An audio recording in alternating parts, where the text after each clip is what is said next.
আসসালামু আলাইকুম। আমাদের সমাজের একটা সবচেয়ে ভয়ংকর বিষয় এখন হয়ে উঠেছে বা একটা কবিরাঙ্গনা। আমরা বলতে, বলতে এমন নরমাল করে ফেলেছি বলার বাহিরে। সেটা হলো গালিগালাজ করা, একে অপরকে গালমন্দ করা। আমাদের বন্ধুদের মধ্যে, আমাদের পরিবারে, সমাজে সর্বত্র আপনি যেখানেই যাবেন দেখবেন এটা খুবই স্বাভাবিক বিষয় হয়ে গেছে। একজন বন্ধু আরেকজন বন্ধুকে গালি দিচ্ছে, একেকজন একেকজনকে গালি দিচ্ছে, স্ত্রী ভাষায় গালি দিচ্ছে। কিন্তু আসলেই গালিটা কখনো তো একজন সভ্য, ভদ্র, মার্জিত, স্মার্ট মানুষ দিতে পারে না।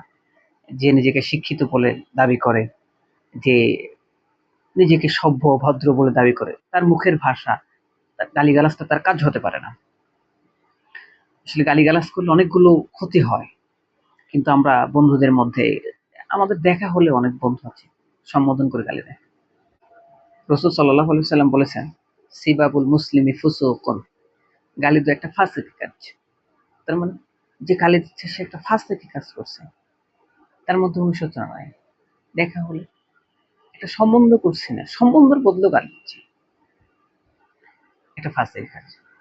যে গালি দেয় সে মুমিনের কাজ হতে পারে। রাসূল সাল্লাল্লাহু আলাইহি ওয়াসাল্লাম বলেছেন, লাইসাল মুমিনু বিত্তাআন। গালিগালাজ করা, গালমন্দ করা এটা মুমিনের কাজ হতে পারে না। মুমিনের স্বভাব হতে পারে না। আপনি মুমিন বলছেন নিজেকে, আবার গালিও দিচ্ছেন। একবার ভাবুন।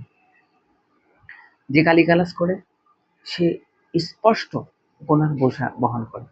আল্লাহ রাব্বুল আলামিন বলেন, ওয়াল্লাযীনা ইউযুনাল মুমিনিনা ওয়াল মুমিনাতি বিগাইরি মাকতাসাবু ফাকাদ ইহতামালু বুহতানা ওয়া ইসমান মুবিনা। যে বিনা কারণে অপ্রয়োজনীয় মুমিনকে মুমিনাতকে কষ্ট দেয়, সেই সুস্পষ্ট গুনার বোঝা বহন করে। আমাকে গালি দিয়ে আপনি আমাকে কষ্ট দিচ্ছেন, আপনি সুস্পষ্ট গুনার বোঝা বহন করছেন। চতুর্থ আরেকটা বিষয় হলো, আপনি আমাকে গালি দিচ্ছেন, আমাকে একটা বিষয়ে গালি দিচ্ছেন, কিন্তু সেই গালিটা আপনার দিকে ফিরে যাচ্ছে।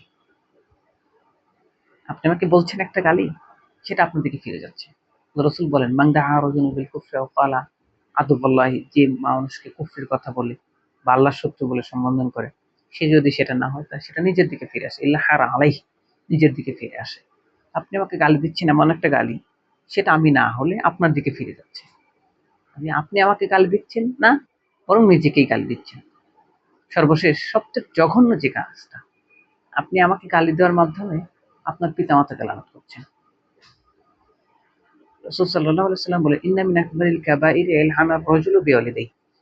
পিতামাতাকে লানত করা কবিরা গুনাহ সমূহের একটা বড় কবিরা গুনাহ, একটা অন্যতম গুনাহ।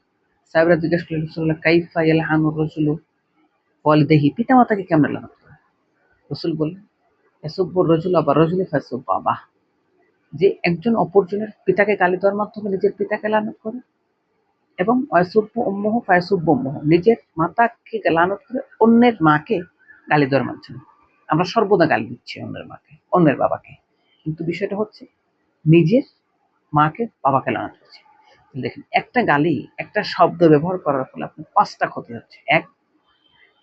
এক হলো আপনি ফাসিক কাজ করছেন।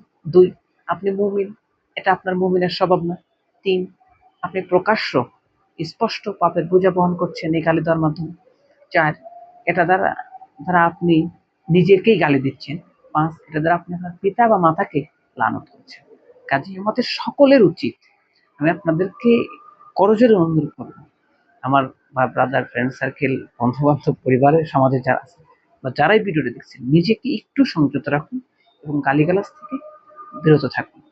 এটা একটা গালির মাধ্যমে ৫ টা ক্ষতির সম্মুখীন হচ্ছেন। আল্লাহ আমাদেরকে আমল করার তৌফিক দিক।